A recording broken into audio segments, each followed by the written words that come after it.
Dr Firass Abiad, welcome to 7:30. Good morning. Now, we understand that there were nearly 500 deaths yesterday and more than 1,500 people injured. Are they the latest figures? Is there any update? Well, these were the numbers from last night, and we are still updating them. It's worth mentioning that among them were 35 children and 58 women who were killed during the attacks of yesterday. Are you aware of the conditions or where the children in particular were killed? No, they were from multiple, attacks. There was, I think, more than 1,000 attacks on Lebanon airstrikes. Almost all of them on civilians and residential areas. And we were receiving the wounded and those killed in our hospitals, all through the day. Now, of course, your health system was already under pressure after the walkie-talkie and pager attacks. How is the system coping with this latest round of attacks? Well, I would say barely. A lot of our hospitals, especially in the south, were working full capacity. And we really were working very hard during the night and the early hours of the morning to transfer a lot of those patients into more safer areas. Partly because we wanted to make sure that we have capacity in case we see as intense attacks as yesterday. And just before I ask you about what may come next, we've seen pictures of hundreds and thousands of people fleeing from the south. Are you able to accommodate those people in the centre or the north of the country?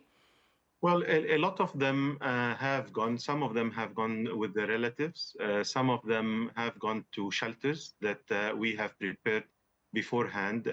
We've opened schools. We've opened also some of the unused hotels, and we are trying to take in as much as we can. Obviously, there is a lot of chaos. And as you know, Lebanon is passing through a financial crisis, a deep financial crisis. So resources are limited. But I think that what is important is that these people have reached safer areas. And now we're trying to sort out through the mess that we have.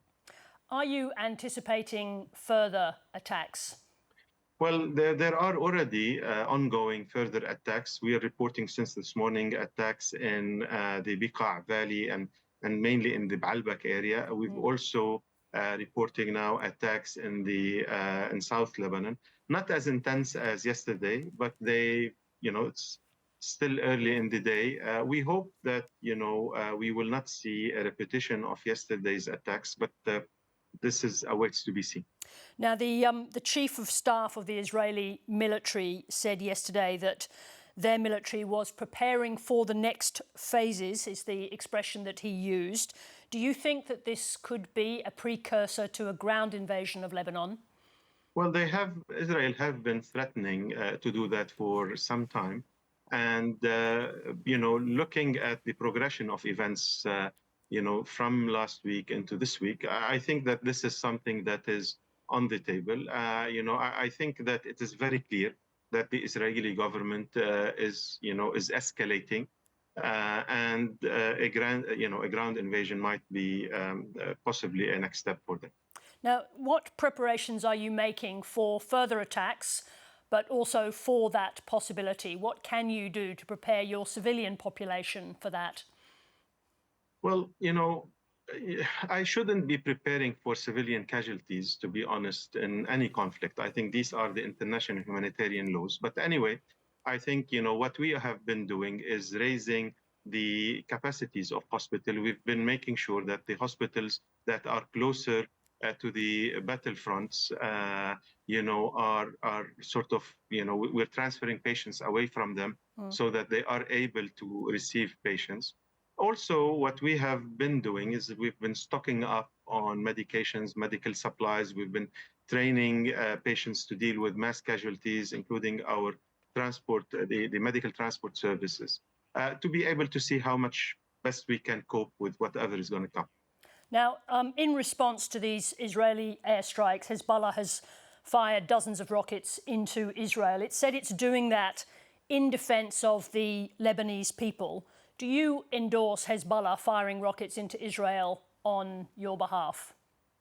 Well, I think that the Lebanese government's position is very clear. We do not want war.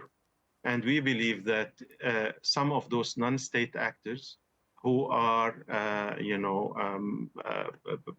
moving forward with what they're doing, the best way to approach it is to remove any pretext, to remove any excuse. And that is to start with a ceasefire. And I think that Hezbollah has been very clear in saying that if there is a ceasefire in Gaza, it will cease all of its activities. So I think that a ceasefire there, release of hostages, and moving on from there would be a very good start to allow us all to find a diplomatic solution, because I think there has been enough carnage all across. Now, just a question about Australians, because the Australian government has been warning Australians to leave Lebanon for some time. They're now saying that it's too late to get all of the Australians in Lebanon out. Are you aware whether commercial flights are operating out of Beirut this morning? There are still some commercial flights. The vast majority of airlines have canceled their flights in or out of Lebanon, but the airport is still working. It's still open, and there are flights coming in and leaving. Dr Firass Abiad, thank you very much indeed for joining us this evening. Thank you. Thank you for having me.